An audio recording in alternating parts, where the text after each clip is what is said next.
Hello! Kumusta po tayong lahat? Try lang po ako magla-live tonight. Kumusta po tayo? Kakantahan ko kayo guys. Magkasimula na ako magva-vlog. So please support my channel. Support po. Andyan lang po yung sa baba ang subscription. So sana makapag-upload ako ng magagandang mga videos. Yan. So, ito na nga, guys. So, pero actually, nagre-reels ako kaso, sorry. May nakikita ako. Hindi ko alam kung anong gagawin kong pagba-vlogging, pero I'll really try na makapag-upload ako ng magagandang mga videos. Please, support po. Support. Kumusta po kayo? Kumusta kayo mga mahal? So, ito na nga guys, meron akong kukwento sa inyo.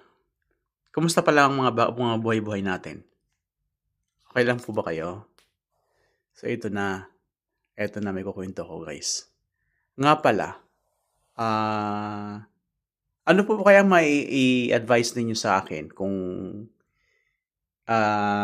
anong mga dapat gawin pagka nagba-vlogging? Ano yung mga tips? Pwede bang yung mga mahal nating mga malalaking content creator dyan, may mga YouTube channel, ano po ba pwedeng mai-advise niyo po sa amin, sa akin na gusto magsimula po ng ganitong entertainment? Yung hindi naman talaga tayo nakakapag we're trying to revert yung mga stress sa buhay, mga problema natin araw-araw. 'Di ba? Kasi nararanasan talaga natin yun yung stress ng buhay, ang gulo-gulo ng mundo. May mga personal tayong mga issues, may mga finifix sa mga sarili-sariling issue, mga tension sa paligid, sa mundo, sa mga buhay-buhay natin. Sorry.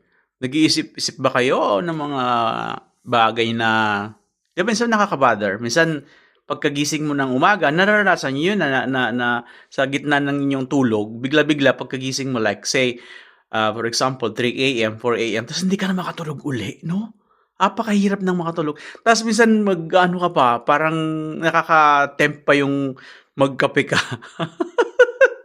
Kaya pag nakapagkape ka na naman, yun na, mula magising ka ng 3 a.m., 4 a.m., 6, 5, wala, nagising ka na, sisimula na muli ang araw mo.